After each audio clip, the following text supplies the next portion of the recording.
지난 시간에 이어서 계속해서 이 발락과 발람의 이야기를 이어가겠습니다.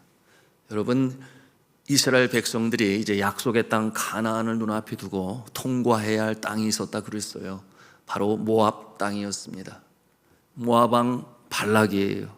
그리고 이 모압 왕 발락은 이스라엘 백성들이 자신의 땅을 지나갈 때에 자신들을 치지는 않을까, 정복하지는 않을까 착각하여 어찌하든지 살아나야 되겠다, 우리가 살아가는 길은 이스라엘을 물리치는 것이다, 그런 생각을 했어요. 그러므로 그 방법 중에 하나로 당시에 가장 유명한 복술가 이 발람을 초청합니다. 아주 많은 금과 은으로 복채를 주고 그를 불러서 이스라엘 백성들을 저주케 하고자 했어요. 그러므로 이스라엘 백성들이 자중질환이 일어나든지 전세가 흐트러지든지 하면 그때를 쳐서 그들을 물리치면 되겠다 하는 것이 그가 갖고 있는 생각이었습니다. 그런데 그처럼 많은 복채를 받고 그 땅에 도착한 이 발람, 복술가, 과연 그에게 신통력이 나타났을까요? 23장 1절의 내용을 우리가 함께 보기를 원하는데 우리가 읽었습니다. 다시 한번 읽도록 하겠습니다. 시작. 발람이 발락에게 이르되 나를 위하여 여기 제단 7을 쌓고 거기 수송아지 7마리와 수양 7마리를 준비하소서 하매 2절 읽습니다. 발락이 발람의 말대로 준비한 후 발락과 발람이 제단에 수송아지와 숫양을 드리니라. 발락과 발람이 이름이 비슷해서 좀 헷갈릴 수 있어요. 발락은 모압 왕이고 발람은 복술가입니다. 자, 그런데 정성을 다해서 제사를 드렸어요. 보니 7 제단을 쌓고 7 수량과 그리고 또 뭐라고 그랬어요? 7 수송아지를 제물로 드려 정성스럽게 제사를 드렸습니다. 자, 7이라고 하는 이 숫자는 당시에 완전 숫자로 알려져 있으니 정성을 다하여 드렸다, 그렇게 이해하시면 되겠습니다. 그런데 이와 같은 모습을 보면서 어떤 성도는 의아해할 수 있어요. 어떻게 그들이 이방인인데 제사 드리는 방식이 짐승을 잡아 번제로 드리는 일이 똑같을 수가 있느냐, 이런 의아한 생각을 가질 수 있습니다. 자, 그런데 생각을 해보십시오. 다르면 오히려 이상한 것 아니겠습니까? 제가 드리는 말씀을 한번 잘 생각해 보십시오. 힌두교가 대세인 네팔에서 여전히 이 짐승의 목을 잘라 그 피로 제단에 뿌리는 제사가 지금도 진행되고 있어요. 소의 다리와 목을 치고 그런가 하면은 염소와 닭의 목을 쳐서 그 피로 우상이 있는 그 앞에 땅을 적십니다.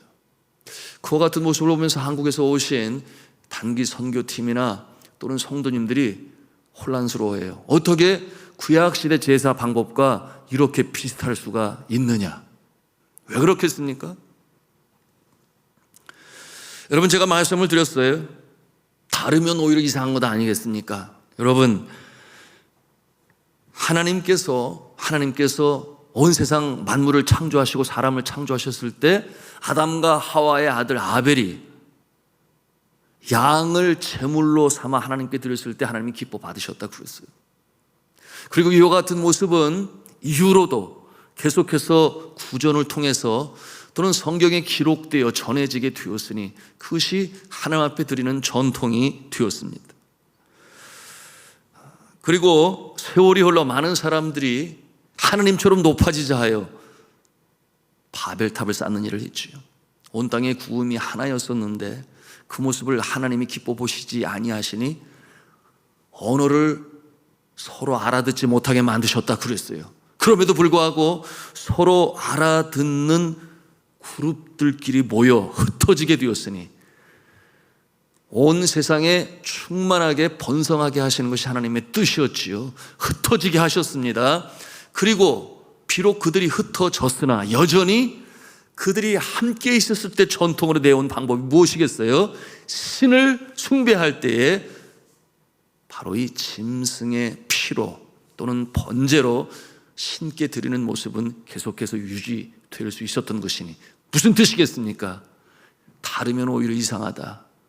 한 민족으로 출발되었음을 오히려 증거하고 있는 모습이라 우리가 해석할 수 있겠습니다. 자, 이와 같은 모습을 통해 우리가 봅니다. 가축을 치는 것이 생업인 이 유목민들은 무엇으로 드리겠어요? 최고의 것이 가축이니 가축으로 드릴 것이요. 농업을 하는 사람들은 최고의 것이 무엇입니까? 우리나라는 쌀이겠지요. 또는 과일로 신 앞에 제사를 드리겠지요. 그런가 하면은 바다에 고기를 잡아서 먹고 살아가는 생업이 어업인 사람들은 좋은 생선을 제단 앞에 드리게 될 것입니다. 자, 이와 같은 모습 이해가 되기를 바랍니다. 종교적인 행위가 비슷하다 하는 것은 성경의 이름과 같이 하나님께서 창조하신 인류는 원래 하나였다 하는 것을 증거하는 것이죠. 그러면 또 의아해할 수 있어요. 발람이 누구에게 제사를 드렸는가 하는 것입니다. 여러분, 발람이 누구에게 제사를 드렸나요? 이방인 복술가인데 그가 제사를 드린 대상, 우리 한번 3절 말씀을 함께 보시겠습니다. 읽습니다. 시작. 발람이 발락에게 이르되 당신의 번제물 곁에 서소서. 나는 저리로 가리이다. 여호와께서 혹시 오셔서 나를 만나시리니 그가 내게 지시하는 것은 다 당신에게 알리리다 하고 언덕길로 가니. 여호와께서 오셔서 나를 만나시리니 그가 나에게 말씀하신 것을 당신에게 다 아뢰리이다. 그러면 이 발람이 제사를 드린 대상이 여호와 하나님이었어요. 참 이상하네. 또한 하나님으로부터 지시를 받고자 합니다. 그러므로 우리는 생각하기를 발람이 여호와 하나님께 제사를 드렸네, 그렇게 성경을 통해 볼 수 있어요. 그러니 또 혼란스러워요. 어떻게 이방인 이 사제와 같은 복술가가 여호와 하나님께 제사를 드릴 수 있는 것일까 생각하지 않을 수가 없죠. 이 모습이 있어요. 이를 신학적 용어로 혼합주의라고 말을 해요. 싱크리티즘이다 그러는데, 제가 전에도 나누었습니다. 네팔에는 여전히 그런 모습들이 있으니, 제가 네팔에서 사역할 때 학교 가까이 학교 버스 고치고 하는 자동차 공업사가 있었습니다. 그 사장에게 복음을 전할 때에 그가 아주 주의 깊게 경청을 하더니 어느 날 저를 불러서 자기 사무실에 불러들이는데, 보니까 자신이 섬기는 신도의 신들이 쭉 사진으로 붙어 있어요.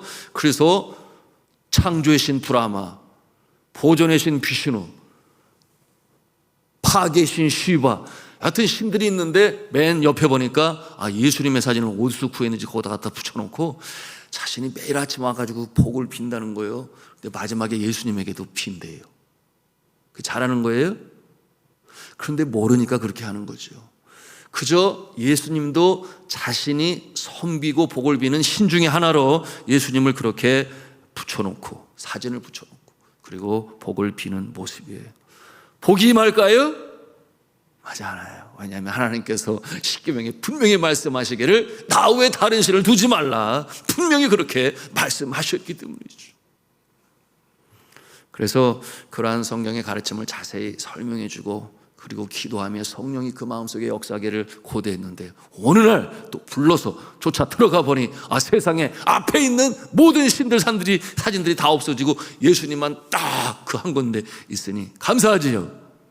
그러면서 자신이 거기다 요즘 복을 간절히 입는데, 그래서 그런지 요즘 사업이 잘 되고 있다고 그렇게 또 말을 하는 모습을 보면서 제가 속으로 웃었지만 그렇게 하여튼 그렇게 시작이 되었어요. 그런데 하나님께서 그를 택하시고 은혜를 주시니 그의 직원들과 함께 그 사무실이 성경 공부의 장소요, 예배드리는 자리가 되고, 시간이 지나서 그의 집까지 예배 초소로 내어주게 되었고 교회가 되었으니 너무 감사하지요. 여호와 하나님께 제사를 드린 발람이 이 제사를 드리라니 하나님께서 뭐라고 그에게 말씀하십니까?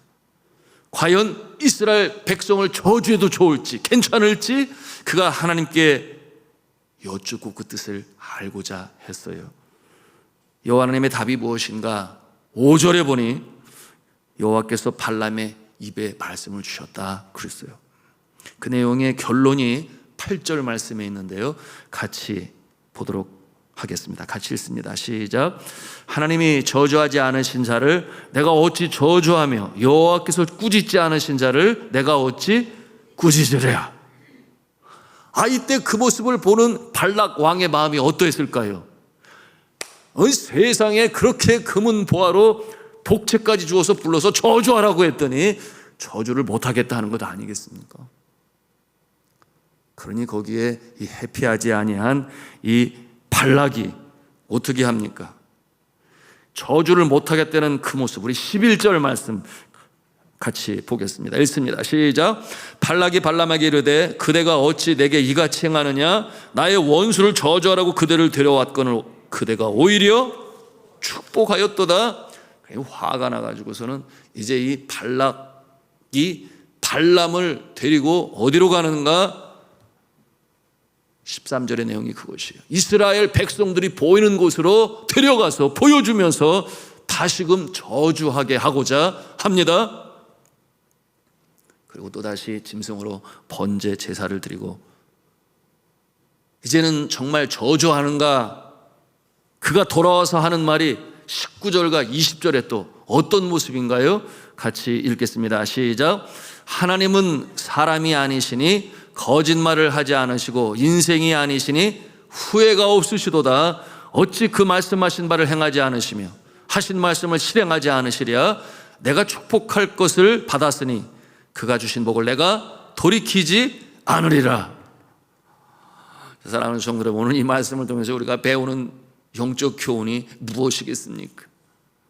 여러분, 그렇습니다. 하나님께서 이 택하신 백성을 우리 하나님 아버지께서는 버리시지 아니하십니다.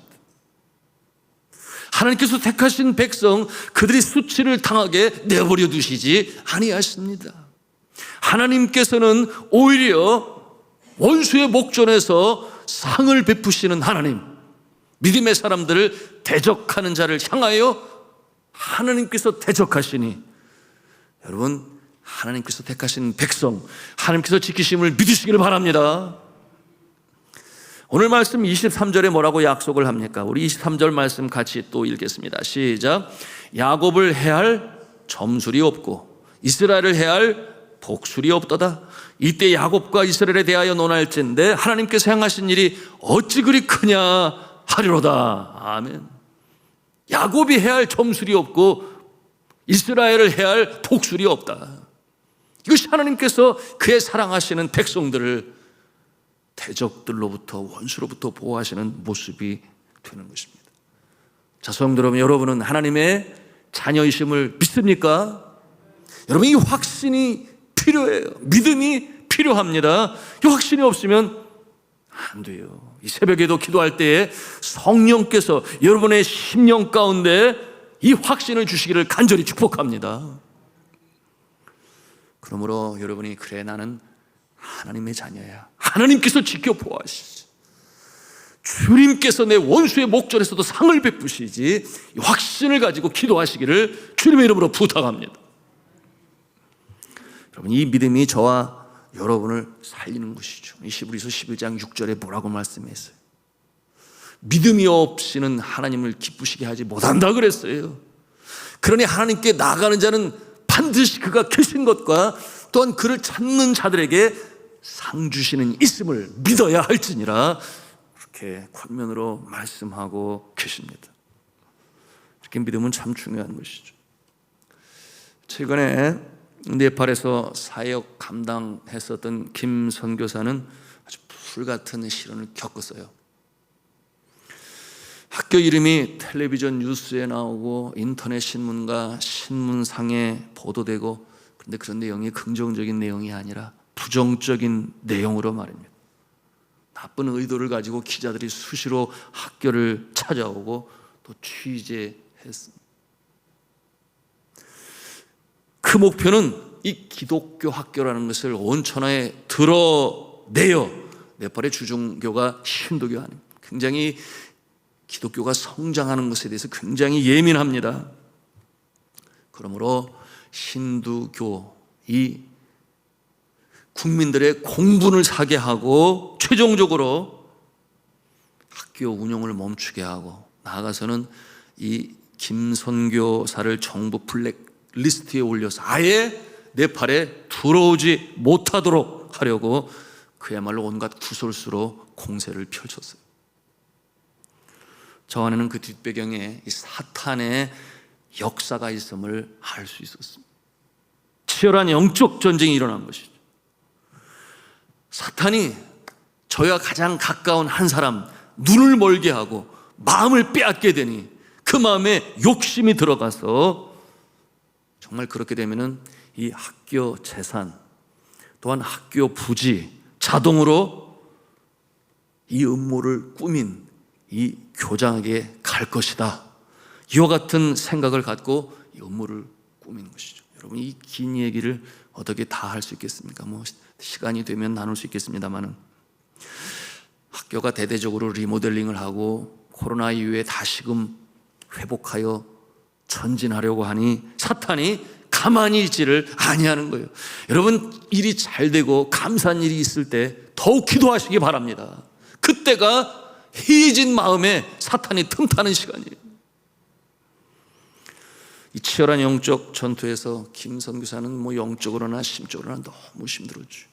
그와 같은 가운데서 저도 그렇고 오직 하나님만을 의지하고 잠잠히 여호와를 바라라. 그러므로 말씀과 기도 그렇게 참 늦은 밤에 잠들지 못하고 하나님께 아뢰었죠. 그리고 지난 금요일이었어요. 사회적 이슈가 된 이 사건에 대해서 교육부에서는 해명을 해야 될 것 아니겠습니까? 그래서 이 교육청 고위 관계자는 그 모든 상황을 일일이 다 파악하게 됐으니 그것이 지난 2달 동안 진행되었던 일이에요. 그리고 이 상황 가운데서 이 학교의 직전 교장을 부르고 또한 학교 운영이사회를 불러서 뭐라고 말을 했는가 하면 이 모든 상황을 파악했죠. 그러므로 직전 이 사직서를 낸 교장에게 뭐라고 했는가 하면 너는 개인적인 이 야심을 가지고 이 학교 재산을 취하려고 이 욕심을 가지고 이 일을 행했으니 그 죄를 묵과할 수 없다. 그러므로 이민국에 연락하여 너의 해외 출국을 금지시키겠다. 이렇게 아주 엄중하게 경고를 하게 되었고 그리고 그의 음모와 재상이 하나씩 둘씩 이제는 드러나게 되었습니다. 그리고 교육청장은 조언하기를 앞으로 학교는 그 나라에 1951년도에 세운 아주 명문 학교가 있는데 로마 천주교 예수회라고 하는 곳에서 세운 세인트 제베르라고 하는 스쿨이 있어요. 그 학교를 모델로 삼아서 학교를 발전시켜 나가면 될 것이다. 이렇게 예수도 믿지 않는 그의 입에서 축복의 말이 나오게 되었어요.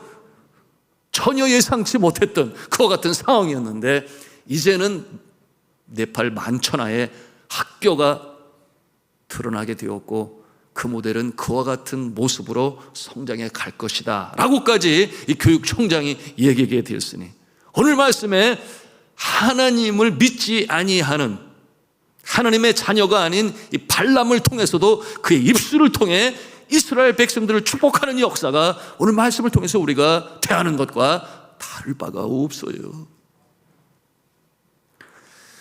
말씀을 맺습니다. 여러분은 하나님께서 택하신 자녀입니까? 여러분 그렇다면 하나님께서 지켜보호하시는 줄로 믿으시길 바랍니다. 이 확신을 가지고 오늘도 살아가는 거예요. 어려움이 있을 때에 주를 의지하는 자 되어야 하는데 아이고 목사님 저는 하나님을 기쁘시게 한 게 별로 없어요. 그러니 하나님이 지켜주실까요? 이런 생각을 가지시면 그건 아니에요. 여러분 오늘 말씀에 뭐라고 말씀하시는가? 21절 말씀에 뭐라고 그래요? 21절 말씀에 보니 야곱의 허물을 보지 아니하시며 이스라엘의 반역을 보지 아니하시는도다.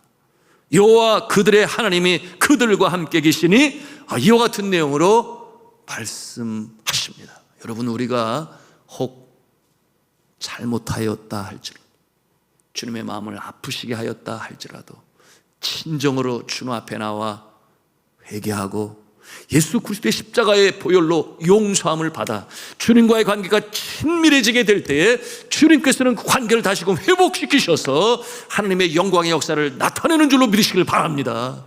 이 한날에 그러기를 바라고 이 새벽 기도의 시간이 그와 같은 기도의 시간이 되셔서 하나님이 지켜 보호하시는 인생, 원수의 목전에서 상을 베푸시고 주의 영광을 위하여 사용하시는 복된 인생 되시기를 저는 주 예수 그리스도의 이름으로 축원합니다.